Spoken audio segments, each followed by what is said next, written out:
Hey, what's up guys, PaperGloves, and today we're going to be playing Tiny Bunny, which is a horror game I found on Steam.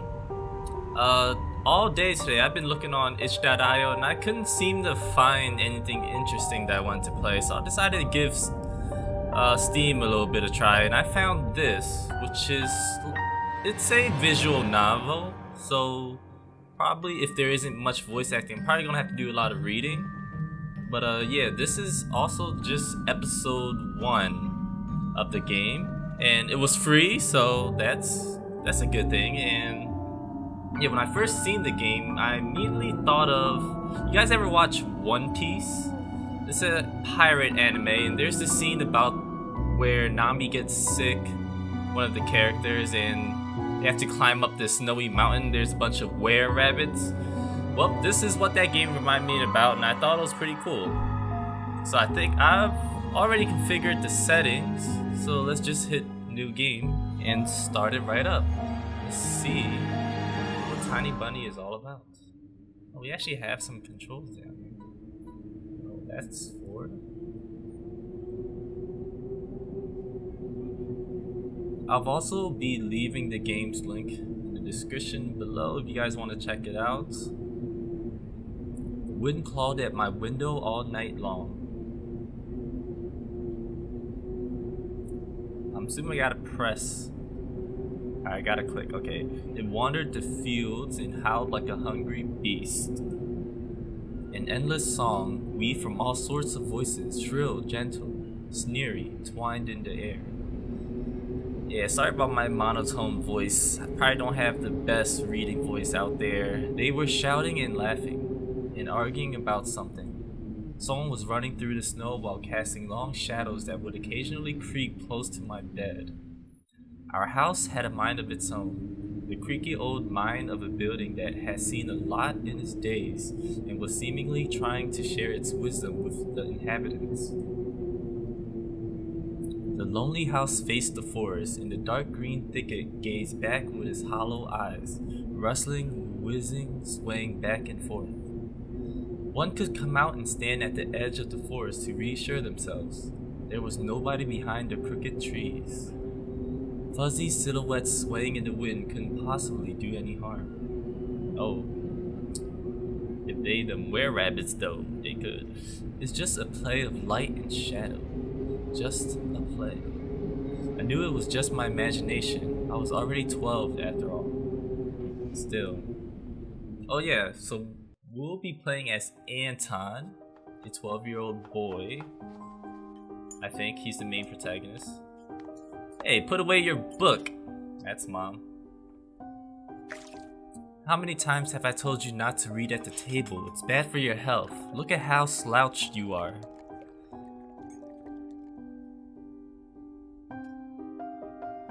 Oh, hide the book. Alright, let's do that. Got a little interactivity right there. I didn't protest and put the book about Conan the Barbarian aside. Man of culture, I see. I was stuck on a line I couldn't understand after reading it 3 times anyway.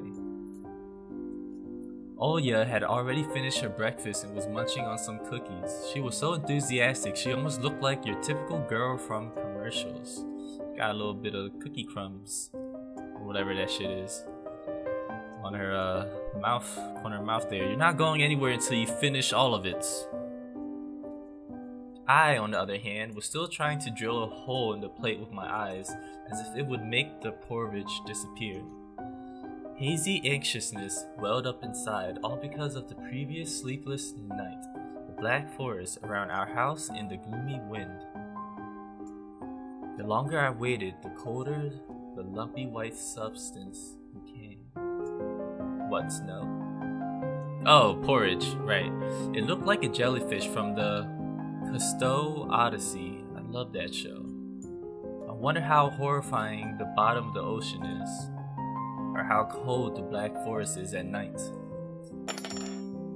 The spoon fell out of my hand. Mom showered me with a cold glare from her green eyes. What did I just say?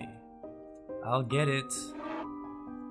I had 10 seconds to catch my breath before battling the nasty porridge once again. I felt around for the spoon. What is this carved on the other side of the table? Cup. Peen. Oh, Karina. I was trying to read. Alright, Karina. I was trying to read this, but it's Russian, I believe, right? Man. Ha, that's my mom's name. I guess she carved it out with something pointy when she was little. She sure was a rascal, damaging the furniture like that. She would scold me for a week if I did something similar, though. Should I remind her about it? No, she's been in a bit of a bad mood lately. I imagine her being my age, sitting under this table. I wonder, was Mom afraid of the dark back then? Or the sounds coming from the attic? Or the thick forest? No. I imagine my grandma coming into my little mom's room, sitting at the edge of her bed where Olya sleeps nowadays, and saying this in her soft, smooth voice. Grandma looking kinda creepy. Taiga is a special place, little girl. It's watching you closely, sniffing you out, trying to discern what kind of beast you are. If you're a good sort, it won't abandon you in times of trouble. But if you're a bad apple, it'll grab you by the side and drag you under the ground. And that would be it. Grandma was caring. She never fought with anybody, never yelled, never swore. Those were the times without the maddening screams until late at night, without smashed dishes and mutual accusations. Our parents used to love each other back then. I remember listening in on one of their conversations by chance. They were talking about Grandma getting prepared for her funeral. She had already bought a casket, and she called it her cute funeral box. Grandma creepy. I waited for his time in the closet patiently. It was black, upholstered with neat colored material on the inside. I saw it when my grandma was getting buried. So Grandma dead. The house didn't change since the time she was alive, only all of the photos were gone. Glass covered pictures with grey faces of my ancestors. They were all dead, but watchful look in their eyes. I crawled out from under the table. Olya was done with her cookies and was looking at my chair like a sly woodland critter. I turned my gaze toward the frosted window. There were a lot of dark pines outside, but they didn't grab my attention. The pattern of frost formed a picture on my glass. Olya, look, it's a fox. Where? It looked almost like those optical illusion thingies they put on the back of student notebooks. A mixture of lines at first glance, but if you blur your vision a little bit, and look under a certain angle, I mean, I could clearly see the fox. Not outside, on the window. Look, here's the nose, and here's... Hey, eat up. Yes, just a moment. I don't see anything. Hurry up, there's not much left. Ah, there it is, but it still doesn't look like one. And I'm telling you it does. Nuh-uh, it does. Stop it, these kids, I swear, god damn it. Now I couldn't see the fox either. Just your imagination, Anton, it disappeared. Went away. Only the frosty pattern, similar to stretched out nettle leaves, kept creeping up the glass. My dad entered the kitchen with long measured steps. Your dad looking hella kinda scary. Damn. I want to have a beard like his when I grow up. Mom would always ask jokingly, come on, shave it off, it stings. This was so long ago. Nowadays, rumbling doors and witty comebacks were an everyday occurrence. Troubled marriage, I see. Olya always covers her ears whenever she hears something like, what's the point in all of this? Through the wall. It's all for your sake, Dad would reply, for the sake of our family. Always caught every sound in fear, hearing the most dreaded, the deadliest word that started with a D. Okay. D-I-V-O. Divorce. I don't even want to finish it. It was scary to imagine that me and my little sister would be torn apart and taken into two different families. Anyway, your fox is nothing.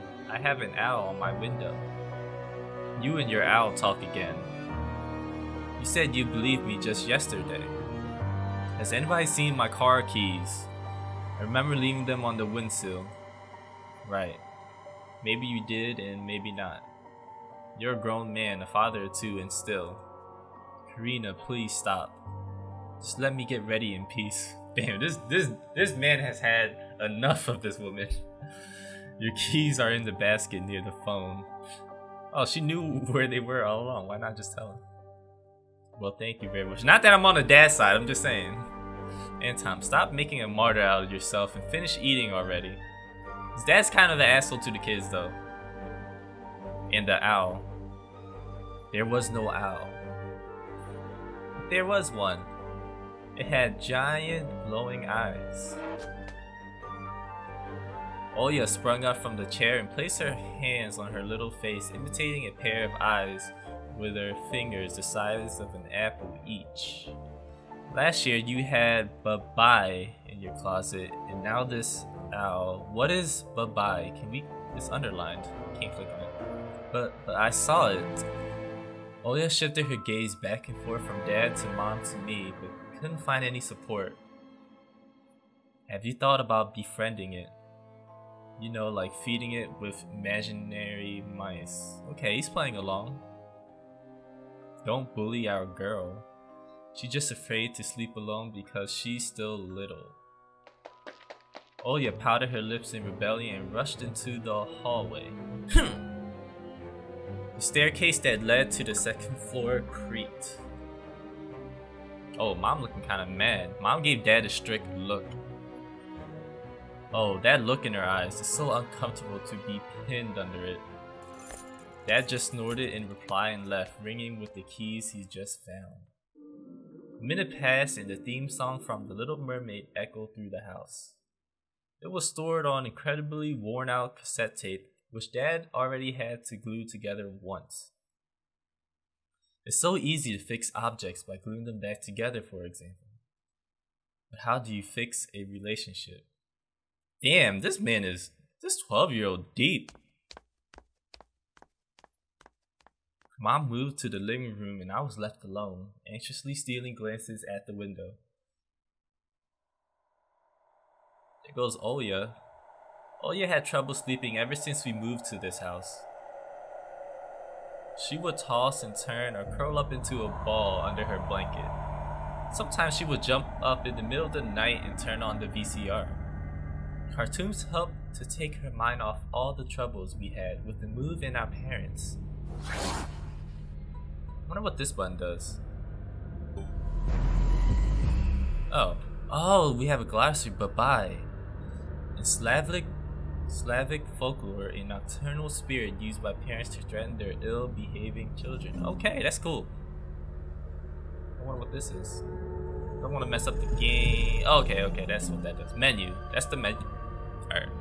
And then Oya says she saw the giant flying monster outside her window. She became obsessed with it. Our parents did everything in their power. They tried every little trick to get rid of those ridiculous fears.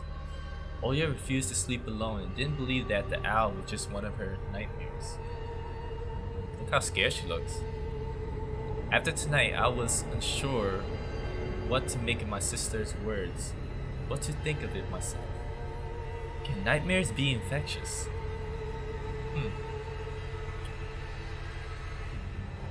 Just last night, I couldn't get a wink of sleep and ended up thinking what to expect in my new school. There were a couple of days left before the beginning of a new term. New house, new school, new friends. Tough on you, kid.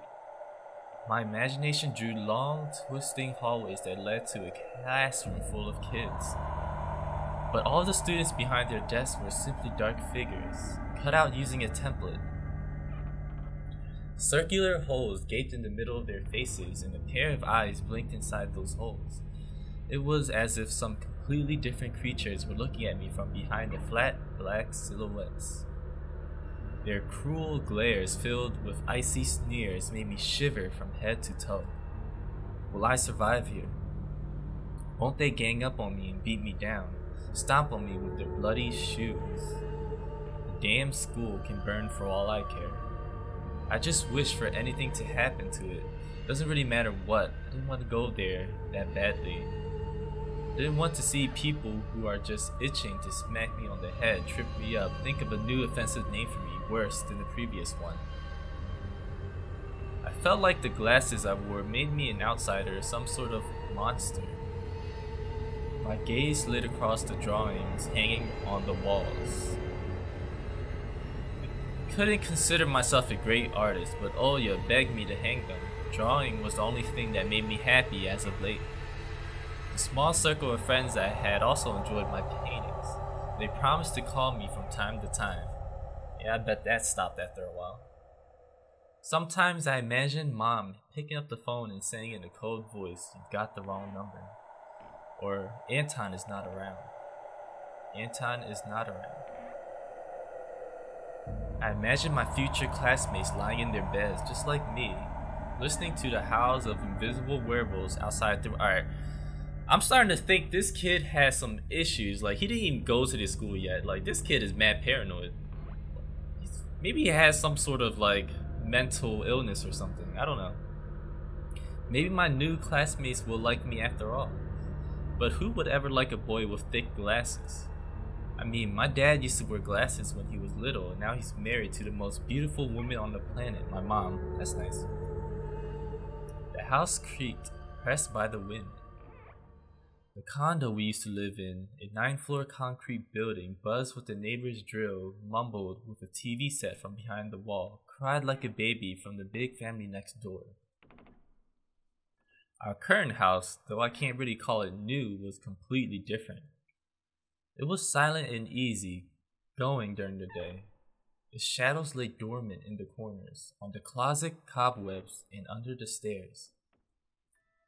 But they all woke up during the night.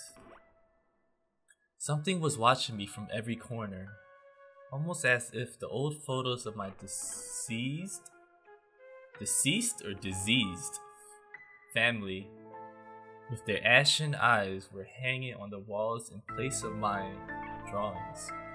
Did he just call his family diseased? The floor was squeaking, rusty drains were moaning, the attic was occupied by noisy drafts. Oh yeah, the music, by the way, is actually really nice too, I have to mention. One could think that house was performing some sort of demonic melody, and as you hear it right now too. Then I realized I was in fact hearing music. It was already playing for a good while. Somewhere at the edge of my perception I could hear a flute. It was mixed in with the sound of the wind, the creaking old house in my thoughts too. I stood up and rushed to the window, wanted to reassure myself that this music was nothing more than a product of my imagination. It's not like someone is playing it there amidst the cold snowy night, right? Let's open the curtains and find out. Oh. Someone was dancing in the field. Looks like a bunch of animals. I can see this person here looks like he's playing a flute. Black silhouettes I could barely make out, with the dark forest as their backdrop. They jumped around, basked in moonlight, bumped into piles of snow, rolled around and crawled on all fours. Stories about wolves playing under the moon came to mind, but these were clearly not wolves. They stood upright at times, circled around holding hands and whipping up snow, disappearing into the shadows for a brief moment and then coming back. Something bizarre was going on. Shadows dancing in the starless abyss made my imagination go wild, make me anxious at the same time. I also have to mention that this kid has a freaking vocabulary. Wow. Suddenly the music had stopped. Oh. The dancing shadows froze in place, and I could swear pierced me with their eyes. One of the silhouettes immediately parted from the bizarre shadow carnival, sprinted across the field with giant leaps. Here comes the were-bunny. Oh shit. It glided on squeaky snow without leaving any prints until it was devoured by the pitch-black shadow of my house, which became even darker and thicker. My heart was jumping around like the bird inside a cage. I shut the curtains with a swift motion and stepped back toward the bed. They saw me. A freezing torrent of fear washed over me. I stood in the middle of a perfectly dark room and I listened to some unwanted guests move and scraped around, looking for an entrance. The sound moved to the right, then circled around the house. Now my guests should be at the front door. I jumped into the bed and covered myself with a blanket as if it could protect me. The shackles of fear locked my muscles. I remembered the funeral, my grandma lying there, hands crossed on her chest, her facial features sharp like that of a tin doll. Ants running up and down the legs of chairs that held my grandma's casket. I imagined those little creatures climbing up her head and pulling up her eyelids with their tiny legs. Then her wrinkly eyeballs would once again move inside their sockets. She'd be able to see her grandchildren. I was chanting the spells she taught me throughout the whole procedure, and now, lying under the blanket and listening to the squeaks and howls, I was repeating the same words. On the island of Bayan, underneath the blemished sun, in the sea of color blue, stands a cabin made of wood.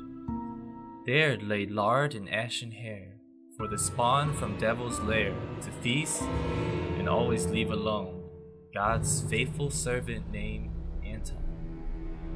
Evil leave this house must, ashes to ashes, dust to dust. Bizarre sounds had disappeared. I cautiously peeked out from under the blanket and saw curtains waving around like a hangman.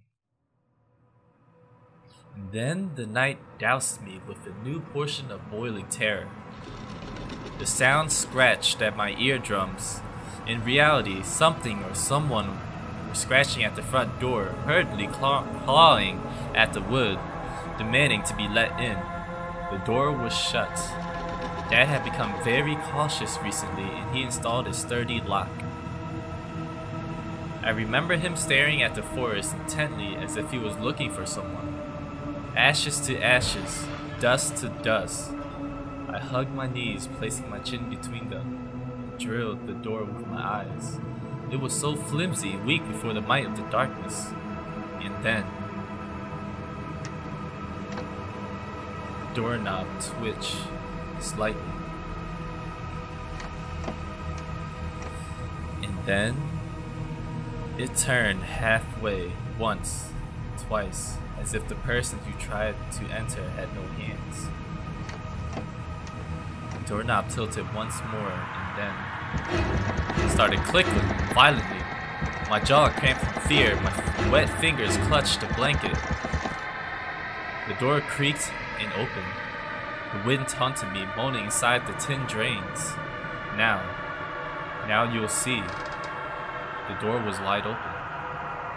The darkness writhed inside the carnivorous mouth of the doorway. Tony.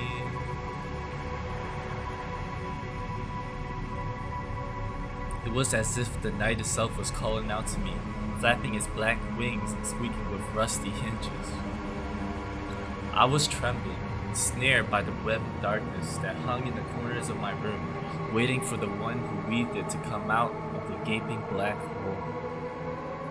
Tony.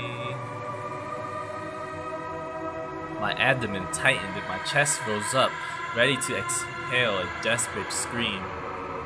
But before I was able to do anything, the darkness asked, "Tony, you asleep?" My sister's pale face protruded from the thick shadows. I almost screamed from relief. "Oh yeah, I'm not sleeping. Did something happen?" Oya frowned and stuck out her lower lip, a clear sign that she was about to cry. It's there again, staring at me. "Shoo her away, Tony, please." I'm so scared. The fear that was tormenting me just a minute ago crawled away and hid somewhere in my stomach. I needed to calm Oya down. "It was just a dream, silly. Don't be scared. Dreams don't bite. No one's going to harm you." Oya sobbed. She was trying her best to believe me. But I was sure myself. But was I sure myself, is what I meant to read it as. I have an idea. Let's go to your room and watch the video, Sleeping Beauty, for example. You like that cartoon, don't you? Why does the Sleeping Beauty have a prince and I have this scary bird? That question took me by surprise. Alright, let's watch Cinderella. My thoughts became tangled, fuzzy. What was that? What studied me with its eyes while dancing feverishly under the moon? The darkness was clinging to the window, and it couldn't be fooled by my grandma's old chants. It couldn't be satisfied with a feast of lard and long ashen hair. "Tony, you coming?" Yes, just a moment."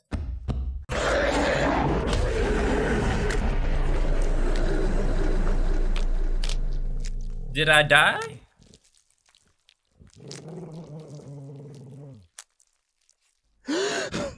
Oh. I wasn't expecting that one. That's why I didn't want to laugh at Oya and her owl in the morning. Oh, my man is still eating his porridge? This whole time? Wait. This is the next morning, I believe. Who could be visiting us here in the middle of nowhere? You don't know anyone around here.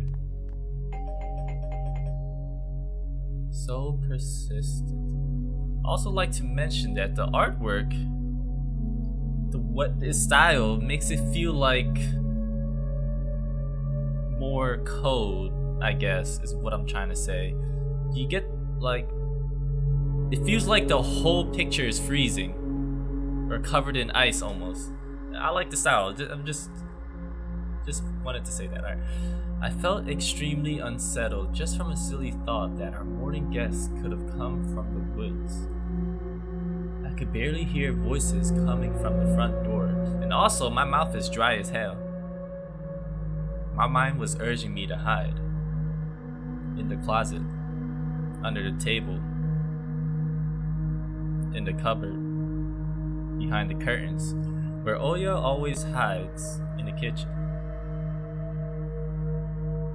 Tony, come here. I felt like kettlebells were tied to my feet, but still dragged them toward the hallway. Policemen. A couple of policemen towered over me in the doorway. They smelled like frost and worry. My mom always winced and grumbled the moment she saw patrol cars, worse than bandits. At the moment though, she looked somewhat confused. Hello? The senior officer, who wore a grim expression, nodded. A boy had gone missing yesterday. His name's Vova. Look at this, please. Have you seen him? The policeman held out a photograph to me.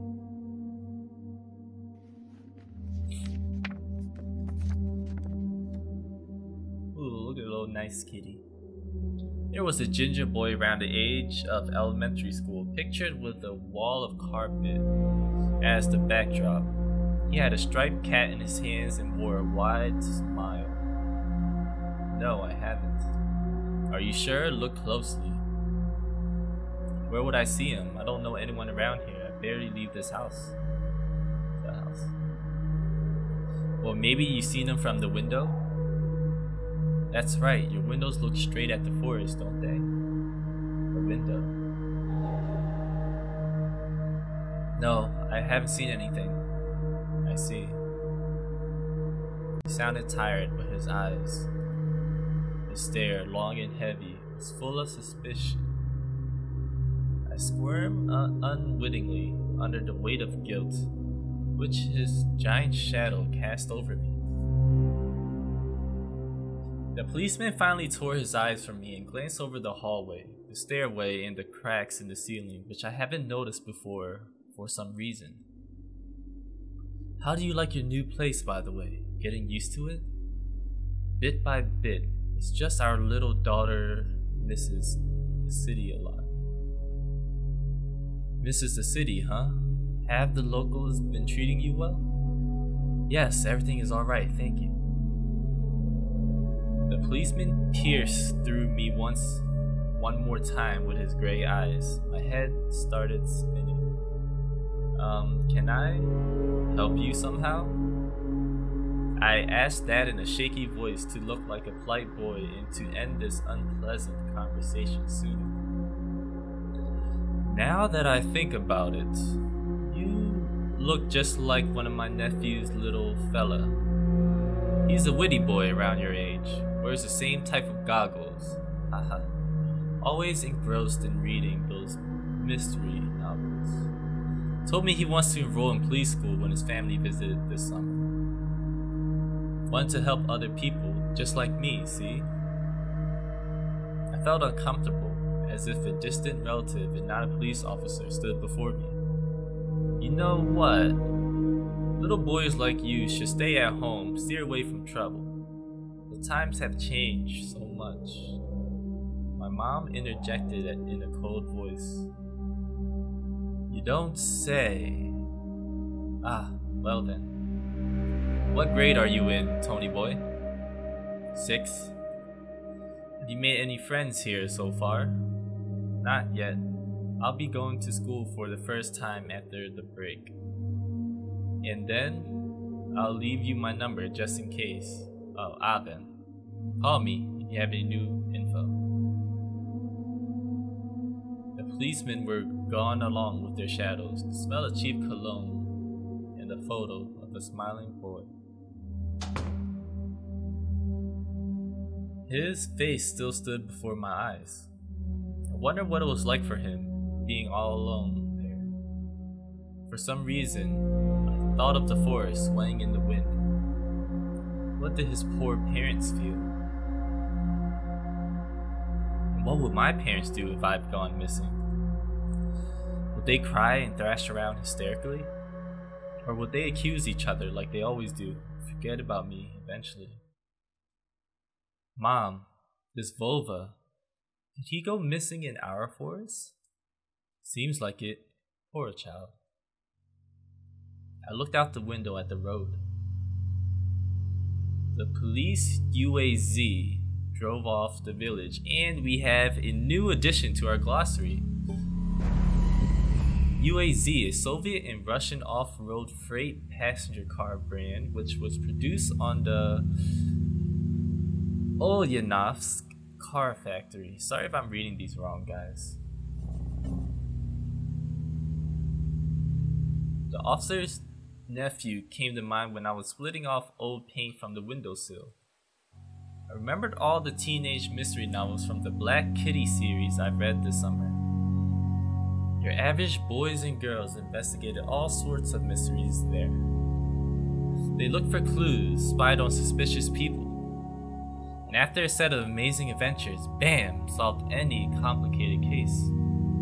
They became local celebrities and must have made their parents very proud. I noticed a trail of policemen's footprints that led to the forest. And then it clicked in my head. Why don't I start an investigation of my own? Maybe I'll find that lost boy, but aren't you scared of the woods though? and I'll get my reward. Oya will be so happy. Okay, he just wants to make his parents happy. That's fine. That's fine. Not only Oya, mom and dad too. Maybe they'll even forget about their quarrels for a while. Maybe I'll even save us from the D word. Okay, Anton. Okay, Tony. Alright. I fantasized about buying Oya a Tamagotchi and getting a cassette player and a bunch of tapes for myself. That sentence right there really just reminded me of the time that they're in. I didn't realize this was probably like the 1990s or 80s. I don't know, something like that.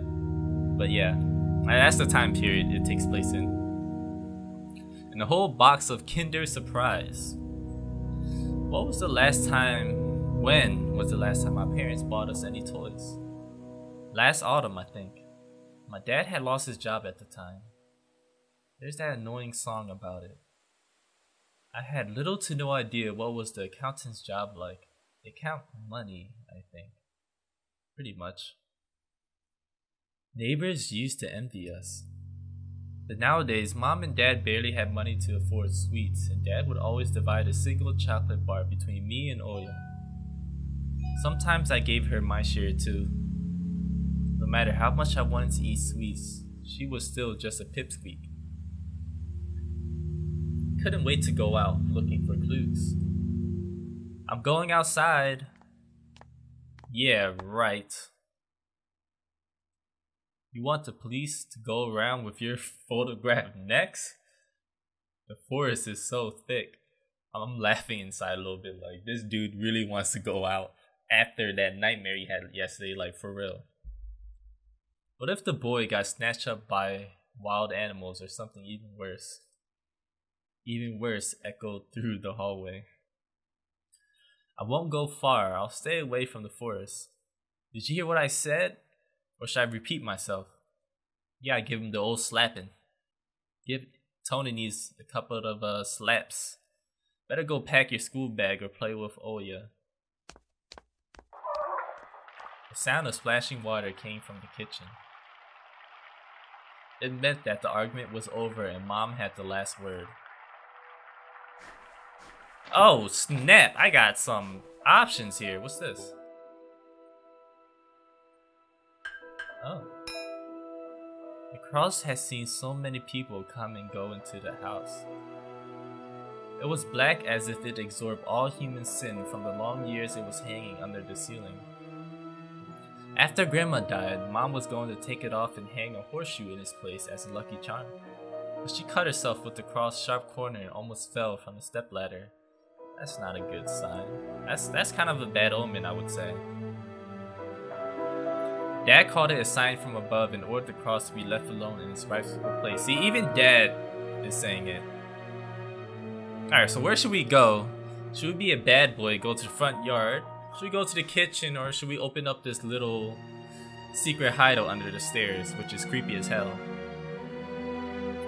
I think that's what we do.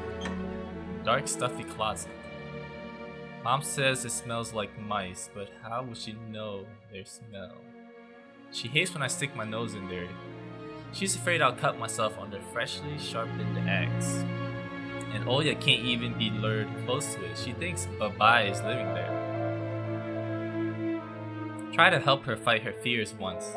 I opened the door and turned on a dim lamp so she would see there was nothing but cobwebs, Dad's tools, and scratched walls.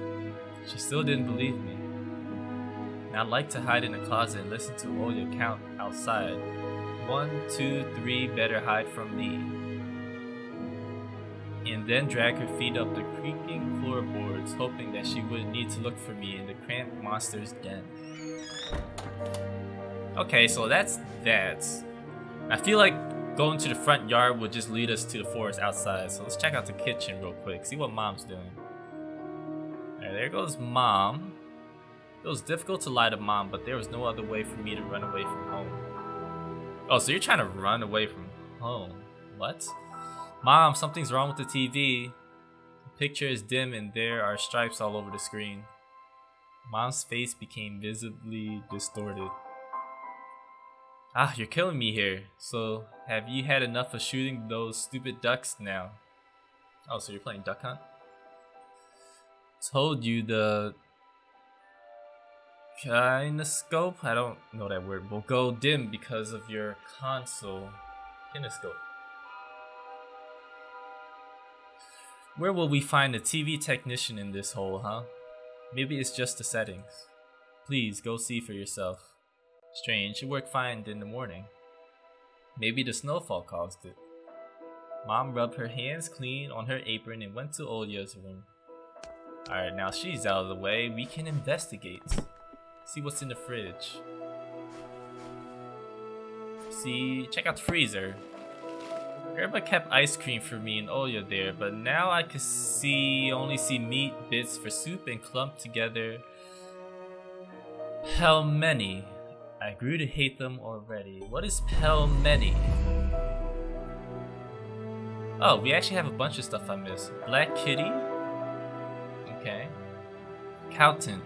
A song by an all-female Soviet pop band by the name of Kombinatsiya. Early 90s. Alright, Russian variety of dumplings. Okay, bowling thin. Uneven dough filled with mincemeat. Russian fast food. Okay, cool.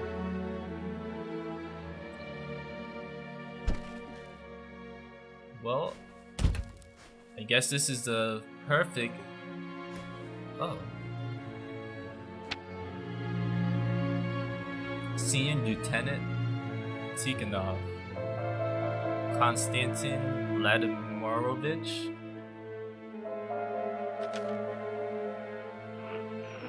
Oh, radio. Emirkam of Russia has declared a state of emergency due to adverse weather conditions. According to the weather forecast, a cyclone is moving toward the region. Expect heavy snowfall, blizzards, and snowdrifts on the road. Keep your eyes open and take care of yourself. There's actually a bunch of stuff that I could click on. The decrepit stained cover counter was once my favorite form of entertainment in Grandma's house. I remember waking up and running to the kitchen so I could tear off yesterday's leaf first thing in the morning, as if the coming day would get lost in the taiga forest without my help. One day closer to New Year's, one day closer to Grandma's funeral. That's pretty dark. Haven't touched this calendar for years now. Since the time they started writing dark and spooky death chants that only made me gloomy instead of funny proverbs and superstitions to be exact. I grabbed a dusty calendar leaf with caution, tore it off effortlessly. Sadly, the spooky descriptions from my childhood were still there. 7 horses carried the log. The 7th can't carry, bring the 8th from a ferry. They will take it away and never come back. This is the fate the law cannot escape. I wonder what that means. I crumpled the gray leaf and threw it into the waste bin, hoping to get rid of the anxiousness that washed over me. It was spreading inside me like an ink stain on a blotting paper. Okay, we didn't get anything for the horse. Okay. There's something here. I took a peek at Mom's crossword. She would get very angry when someone gave her advice, so me and Dad faked knowing the answer, being about to reveal it all the time. I smiled at that fleeting thoughts. Vertical 9 letters, the name of the Philistine deity that protected them from viper bites and had a nickname, Lord of the Flies. The second letter is E. Okay. So I think it's time to head to the front yard. Here we are. I opened the front gate and went into the field. Carefully so Mom wouldn't see me from the window. When I crossed half of the distance toward the forest, the snow piles became as high as my knees. I remembered my nightly fears. Also, now you remember them. I saw those silhouettes around here. They were jumping around holding hands. That hypnotizing music started playing in my head all on its own. In the light of day, those distant figures felt like a simple dream. The sun turned my nightmares to ash, but the aftertaste was still there. Distant ringing in my ears, distorted shadows crawling on the snow alongside me. And a barely audible whisper in my head, blurry and almost kind. Everything was silent. So silent I felt like the world was totally empty. No ground, no sky, no parents, no Oya. The time reached its limit, a one-way trip that ended at the forest behind the stockade. Sometimes silence was much scarier than any scream. Our parents would scream at each other while arguing, and both me and Oya turned to stone listening to them. Then always came the ringing silence. Our apartment became numb a couple of days before we departed. It was hard to remember the last time Mom and Dad joked around, laughing, or spent time together, almost like all of it was in a previous life. When they kissed with Oya present, she always frowned and snorted in a funny way. But one day it all changed. Something important had left our home, and something scary filled the remaining void. It was as if a fire broke up, and our parents were hurriedly packing our belongings, trying to save themselves and us. From who though? From the people with dead cold eyes, who sometimes visited in our previous home. Who were that? The eyes that only saw balls of worms on the black ground and everything. And somewhere far away, a siren was going off, trying to warn us of a coming menace. I shuddered, chasing away my delusions, and looked around. There were only me, this white field, and the wind that was whipping up icy dust and belts of powdered snow. I squinted from the sun and turned my eyes to the sunless forest. It looked especially dark in contrast with the blinding whiteness. Knobby tree roots slithered under the snow like fat snakes. Rotten leaves and coniferous needles froze into the ice. Oh, it's a glove. The glove fits! That's the boy. Dry, prickly branches intertwined, bringing up uncomfortable thoughts about fences. Were they protecting the forest? Or were they keeping something from breaking out? Some object was hanging from one of the pointy branches. I tried to get closer, drowning in snow. When I almost got to the edge of the forest, I saw a knitted mitten. It looked like a wounded bird among the hungering semi-dark. Should I take it to the police? It would be a pretty good clue. Their senior officer looked gloomy, but he still reminded me of Captain Casanova from my favorite TV show called The Streets of Broken Lights. And let's check what that is. A Russian mystery TV series telling a story of a daily life of Russian police officers. Okay. He was always anxious, with a tired look in his eyes, but still brave and strong. Will this mitten help them find the lost boy? Maybe they got some canines, track down the scent, something like that. Vova! I heard a distant shout. It looked like it came from the river. Wait, someone said that? I thought Anton was saying that. That's creepy. As if the trees were calling out to someone. Vova resounded closer to me. Resounded closer to me. Someone was standing there behind the trees, hiding. Vova.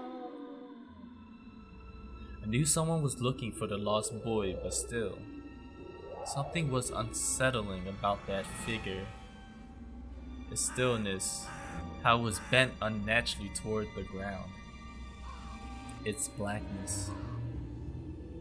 There's no one there, just branches and roots. That's what you tell yourself. It's all just my imagination. A nearby bird flapped its wings loudly. A shadow split from the tree and disappeared from my sight. I looked away for just a moment, but when I turned my gaze back to the same place, it was gone. So it was just my imagination after all. Silence reigned for a painfully long time.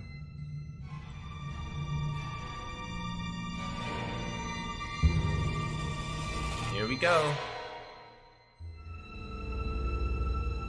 My muscles were tightly sprung. My heart was beating somewhere in my throat. Any noise, any little movement, any small whisper from the thicket, and I'd sprint. But nothing of the sort happened. I looked at the mitten once more. Come on, boy, just grab the damn mitten.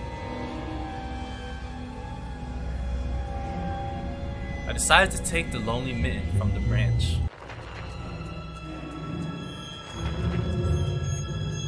Vova! Come on, let's get it!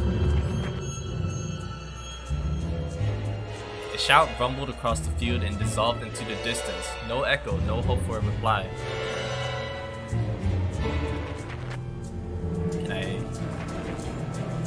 I stepped toward the bristly trees and tried to claim my find. It didn't budge. I pulled harder and the branch cracked and then tore off, landing my hand with a squishy sound. All too heavy, wet. I squeezed it without thinking and something dark spilled from it, forming a tiny string between the mitten and the snow. Steam rose from the snow pile.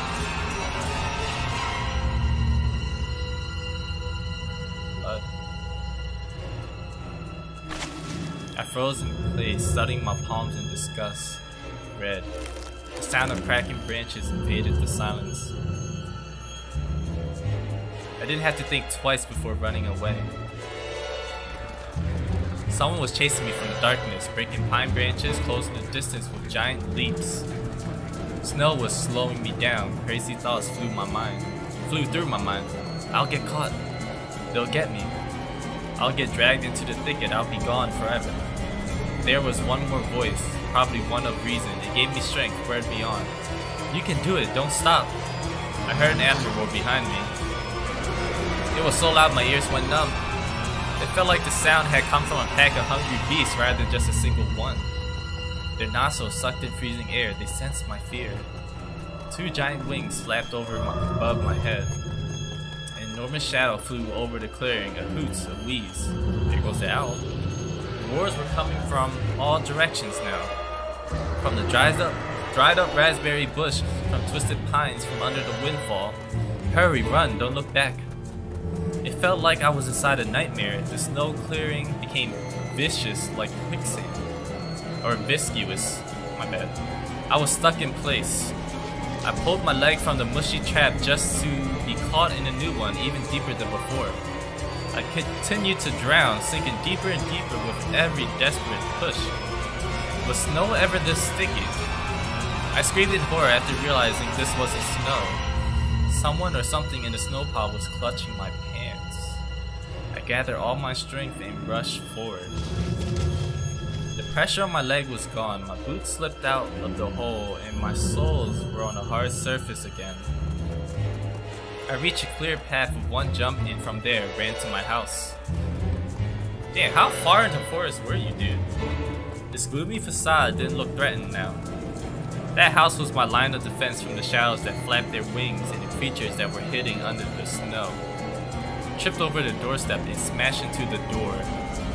In all my hurry, I still managed to notice the claw marks, as if a dog was striking the wood with its paws, demanding to be let in so it could escape the cold. I hadn't noticed these marks when I was leaving. The heartbeat in my ears was much louder than my surroundings. I couldn't hear whether someone was following me or not. What if they were already in our front yard and Mom had locked the door? Drowning in fear, I pulled on the doorknob and it obediently gave way. Close that bitch. I rolled into the hallway and shut the door behind me. So that was pretty intense. The music was rather dynamic, so I tried to speed up my reading, which was kind of difficult because I'm not used to reading visual novels like this, but I'm trying. Porch planks creaked as my pursuers ascended the stairs. My fingers slipped off the lock and I couldn't click it into place. I gritted my teeth and pulled hard on the iron knob, whipping it between the boards. I stared blankly at the door. Someone was standing on the other side of the pitiful, flimsy barrier that was probably less useful than blankets. Wheezing breath reached into the house and crashed at me in waves. It smelled of pine and sweat. Mom peeked out of the kitchen and chastised me with the same frigid voice she always used when talking to Dad. What exactly didn't you understand when I told you to never slam the door? I didn't mean to. I snuck a glance at the door. The smell was gone, and the breath was too. There was someone in the first place, of course.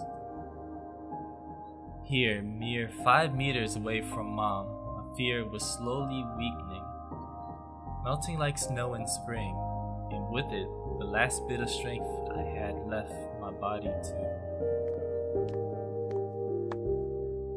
My legs gave way. I propped myself up against the wall so I wouldn't fall over. Mom's expression had changed immediately. The cold mask of strictness and detachment was gone. Mom looked the same as before all of those quarrels. She finally saw my condition, my wet pants plastered with snow. Where have you been? What did I tell you, huh? Told you to stay home.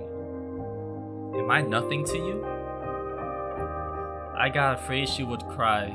I reached out to her like when I was very little and wanted her to cuddle me. But Mom regained her composure fast and put on her usual face. Her eyes shined like steel, her voice rang out. Your dad can't find his cigarettes. Be honest, did you snatch them? Were you smoking in secret? There was someone chasing me, I thought. I stuttered as soon as I started explaining myself. Tears welled up in my eyes. Mom leaned toward me and sniffed my clothes like a beast searching for the smell of tobacco. Then she squinted her eyes in suspicion and looked into the front yard. Her expression changed in an instant and she covered her mouth with her hand. Look, over there at the fence. My heart started thumping as if I became prey once again and my pursuers were following me in the field. I could swear that I've heard something scratch at the door just like in my nightmare. Mom beckoned me with her finger and I gathered all my remaining bravery to look into the kitchen window facing my fear. I could barely discern some hairy silhouettes swimming in the snow through the icy winter patterns on the glass. Bunch of wolves or dogs? They look like dogs. Just a small pack of strays with no name and owner, barely reminding of the hungry monsters that live on the edge of the forest. Oh boy, were you scared of them? I think they'd rather be scared of you, Anton. They were chasing me like a bunny. And what if they were rabid? Why is she smiling so creepily like that? The smile has slowly disappeared. Oh, and it's gone just like that. Okay. Now she looked at the dogs as if it was her first time seeing them. What if they attack Oya? Mom?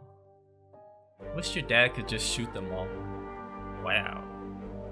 Mom, look, they're alive. Huh? What?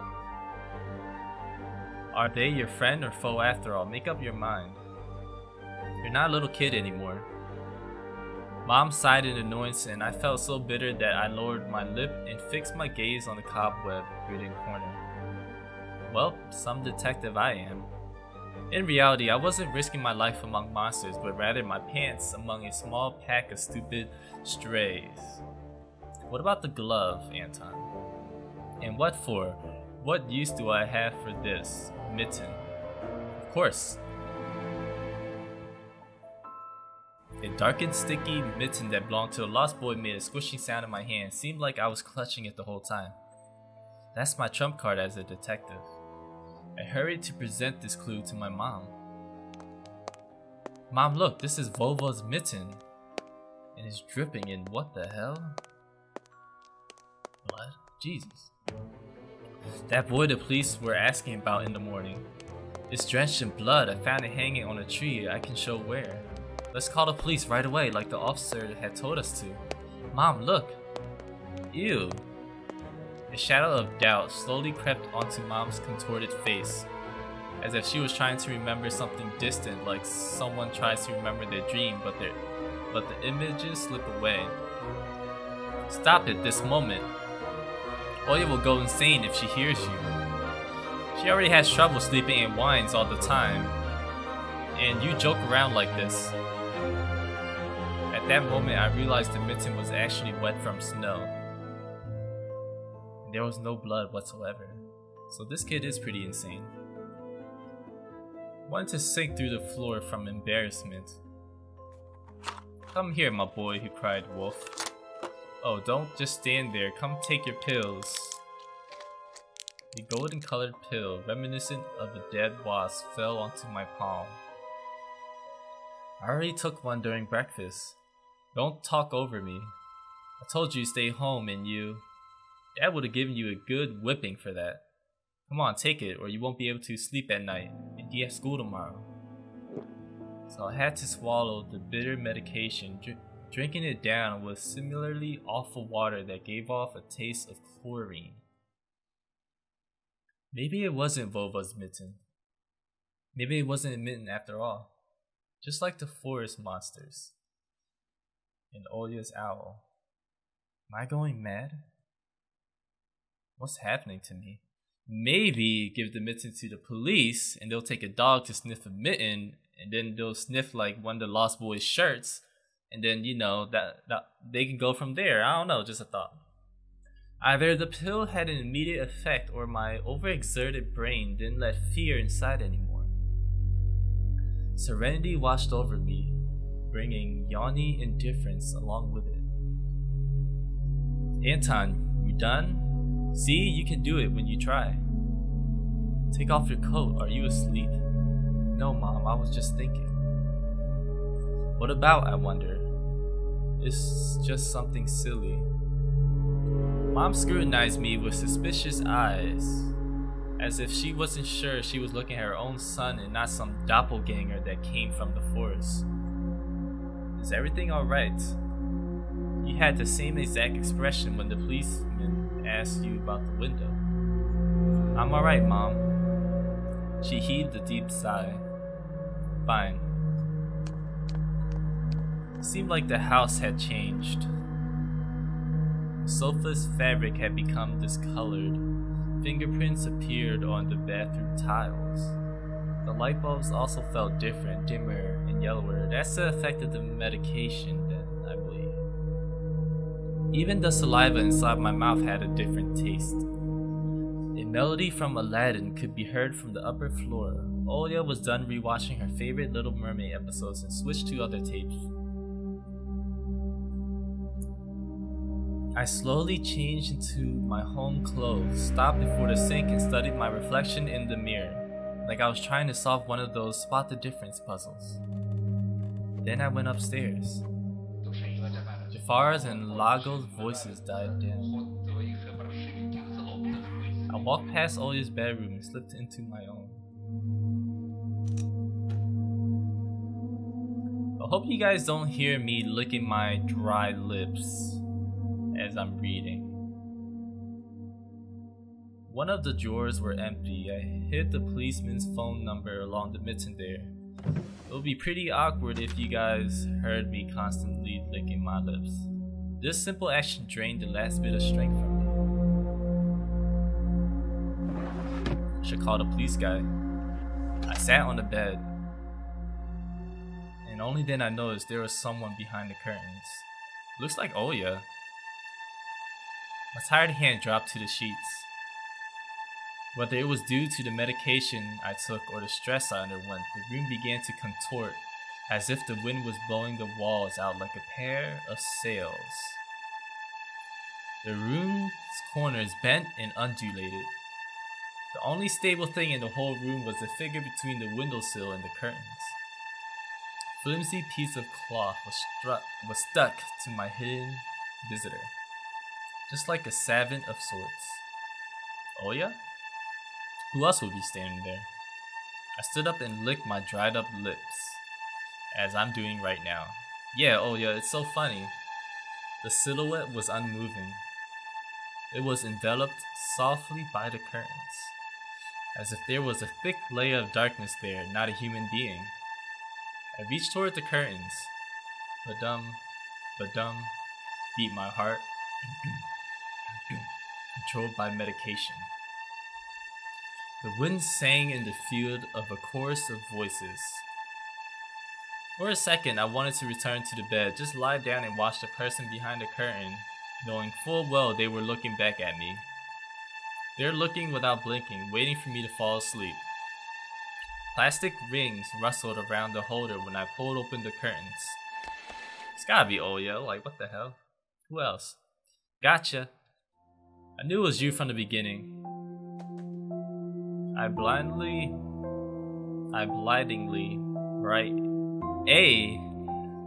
bright halo lit up above Olya's head with the setting sun as the background.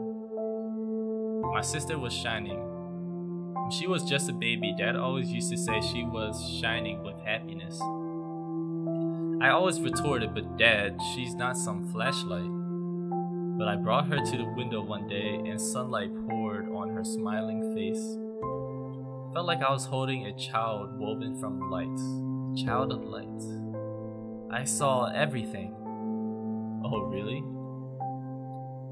What did you hide? She was just like my mom when she was little. Before she put on her sad mask of tiredness and switched to her commanding tone of voice. It's nothing, just... Oya ran up to the table, her eyes round, and asked, "You stole something and hid it there. Are you a thief?" "What? Don't be stupid.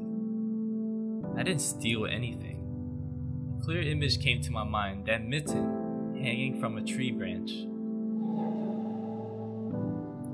What if I did steal it after all?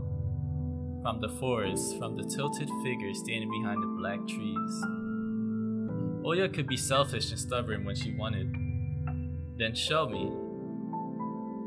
Alright. Swear that you won't tell anyone, then I'll show you. Oya wore a plodding smile. I swear on Mom's heart. How about your own heart? An oath she heard in one of the movies about the pioneers we watch. Let's check what that means. The pioneer movement, a umbrella term for communist children organized existing around the world, somewhat reminiscent of the scout movements. Already. Piece of history there. Don't say things like that. Oya nodded and made a gesture with her hand, locking her mouth with an imaginary key. She was filled with curiosity that was splashing in her giant eyes. I opened the drawer and Oya leaned in, holding her breath. It looked like there was not a simple mitten, but some sort of exotic critter. Is this someone's mitten? She said that as if she couldn't understand what she saw. A certain boy lost it, and got lost himself. Now you do understand how dangerous it is for kids to wander into the forest, right? It must be really cold out there. He's probably dead. Will they find him? They will. The police are going house to house showing his photo to everybody. Oya traversed the room with care and pressed her tiny palms against the window. And why are they going to houses and not the forest? That is exactly what I was just thinking. Are they scared? The question caught me off guard. The police aren't scared of anything. Yeah, right, flashed in my clouded mind.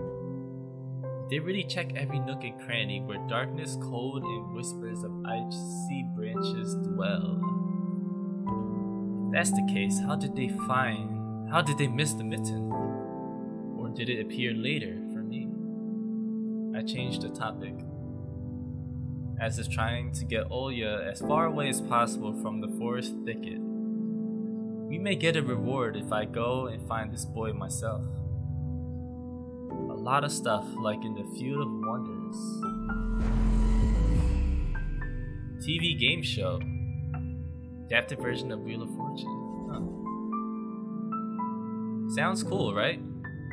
Olya wasn't listening to me. She was piercing the forest with her incredibly adult eyes, uncharacteristic for her. What if the owl got him?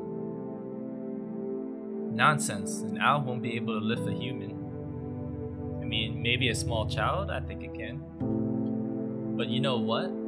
I was picking my words with utmost care. I forced them out of my overexerted brain. Stay away from the forest. I think it's, how should I put it? It's cursed or something. Just like in a fairy tale? No, not like that. More like in a spooky tape Mom and Dad are hiding from us. Olya shivered and stole a glance at the window. I saw you running away. Someone was chasing you? No, it's just I was hurrying back home so Mom won't be worried. Why you gotta lie? Just tell the truth. There's no point in lying. I guess he's trying to protect her.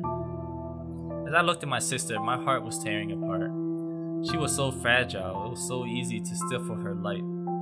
A gust of wind and her small fire would be gone. See, that's your perception of her, but for her, she's probably a lot braver than you think she is.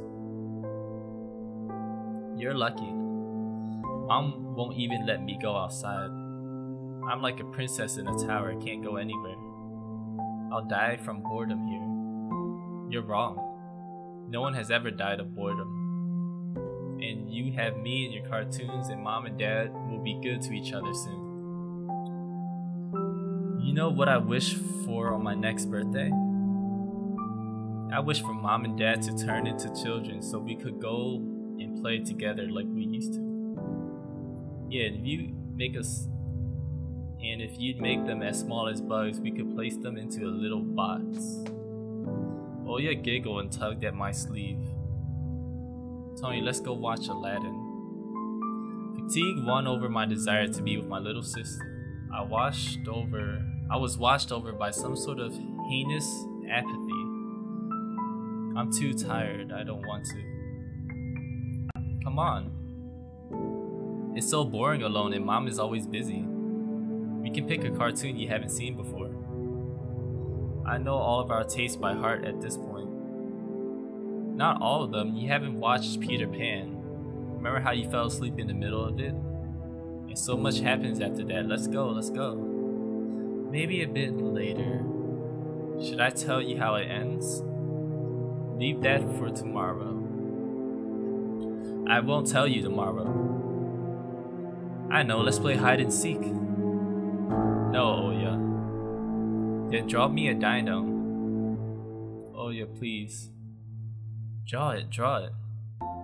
Would you leave me alone already? God, you're so damn annoying. I blurted it out without thinking, and then I was immediately taken back. I was just saying what Anton felt. I never screamed at my little sister like that. Olya stared at me in shock. Her lips started trembling and precursor to tears. My chest was seething with disgust and embarrassment. What's happening to me? I hurried to prevent Olya from crying. Alright, you win. Let's go watch cartoons for a bit. I don't wanna. I came up to her, put my hand on her soft head. Let's go. Watch Peter Pan. Boo, you'll fall asleep again. I smiled and lifted her chin. Her eyes were wet and felt bottomless. I promise I won't. And I'll draw you a full triceratops later. Hooray! Triceratops. Well, close enough. Olya rubbed her eyes with the sleeve of her pajamas and a shining smile returned to her face. I'll go ask Mom for condensed milk and bread and you rewind the tape. I want some condensed milk and bread. That sounds good as shit right now. The bread is fresh, just how you like it. Alright, just be careful not to spill the milk, or you'll be yelled at again. Wanna bet I won't spill it? The tape is somewhere in the nightstand, look for it. Just make sure you find the right tape. Oya disappeared into the doorway and I dragged my feet into the neighboring room. We got a couple things to explore here. Piggy bank, a piggy bank. Oya saving money for a real puppy because Dad said that taking care of him will take a lot of money. Oya's countless toys. No teddy bear is the main attraction here. Oya doesn't sleep without it. And she digs her nose into its furs when she sleeps. Okay.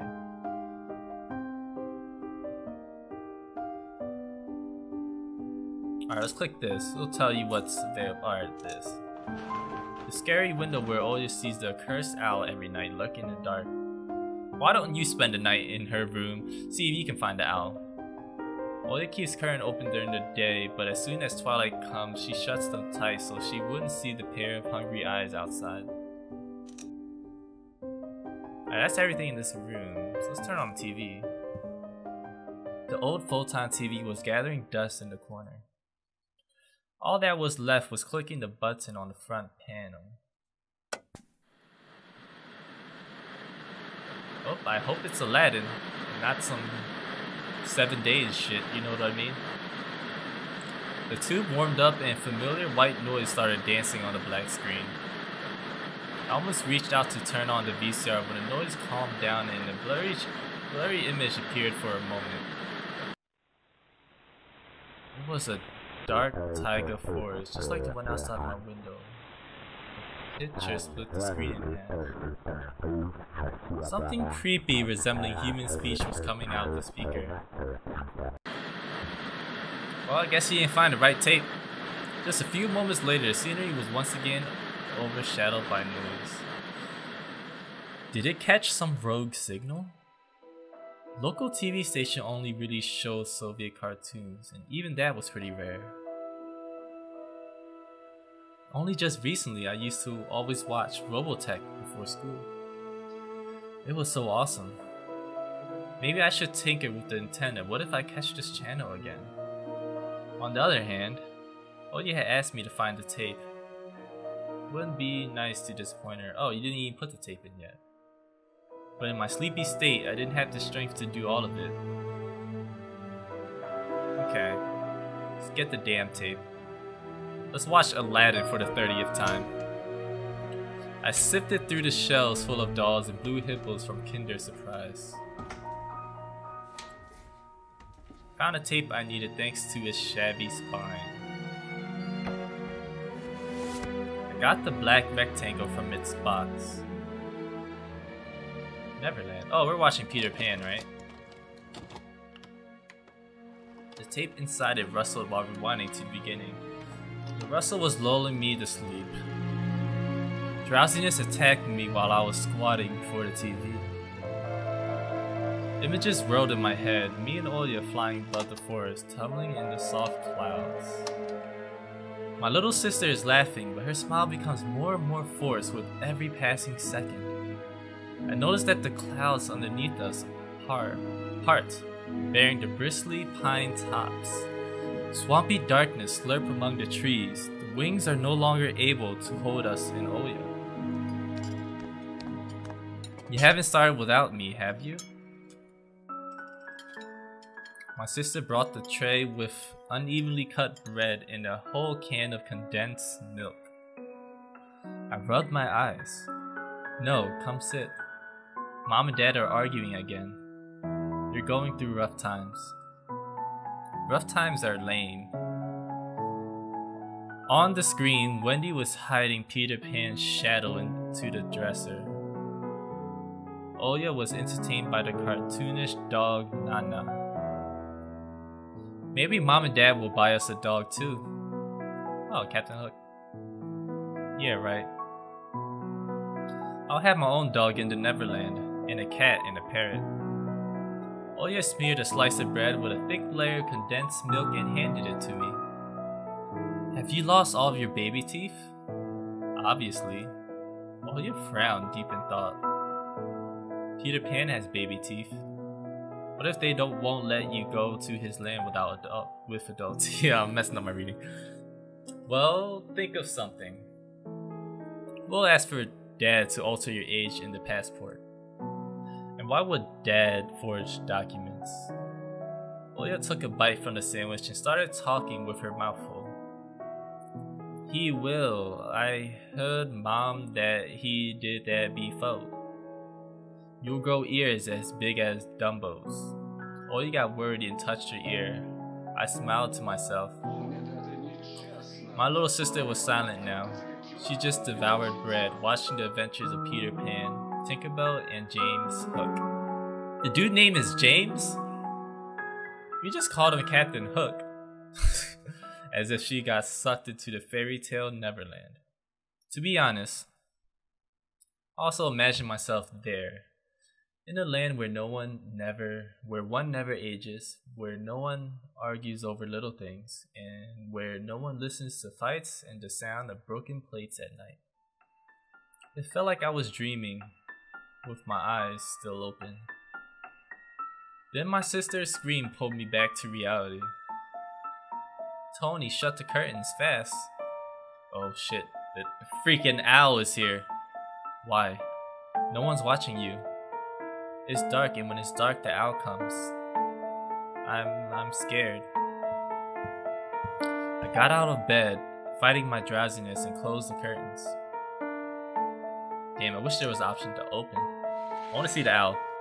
Did my best not to look outside, toward the treetops, toward the taiga forest, which seemingly drew closer and closer. Of course, it was just a visual effect from the shadow of branches scraping the snow. Tony, Mom thinks I made the owl up, and Dad too thinks I'm a liar since I'm small. But the owl exists. Honestly, it does. You do believe me, right? That it comes every night and... I swiftly grabbed Oya's hand and looked into your eyes. Tony, before you say what you're about to say, let me ask you one thing. Think about all you've seen up to this point, everything that's happened in your head, and tell me if any of it sort of makes sense, that it would actually lead you to actually believe that what Oya's saying just might be true. Alright, now you can say what you're gonna say. I was trying to transfer at least some of my courage and determination. But did I really have those qualities? Yes, I believe you, alright? Just don't nag our parents about it anymore. See, why are you lying? They're already dealing with a lot, so they'll just get mad at you. Come and tell me if anything happens. And don't look out the window. But it wants me to look. Doesn't matter. Act like it doesn't exist and never existed, like it's made up just like Mom and Dad say. It'll get tired of waiting and fly away. I guess that's the best advice you can give. It was madness, but after everything that's happened recently, I was more and more inclined to believe Oya's owl existed. Alright, Anton, alright. You cool with me now, just cause you said that.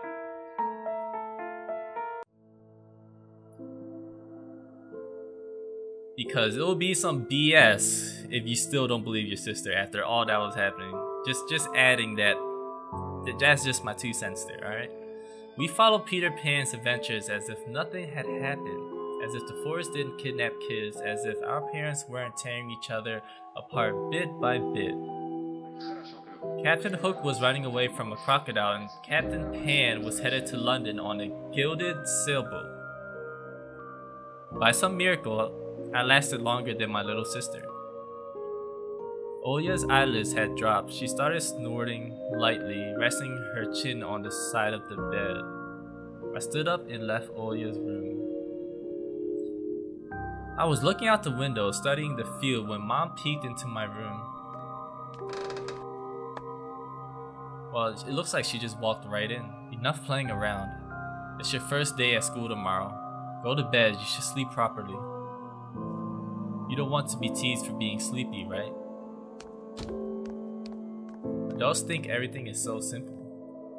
as if sound sleep would ensure my classmates would like me. I covered myself with a blanket up to my neck and listened to the house humming, to something invisible rustling in the corners.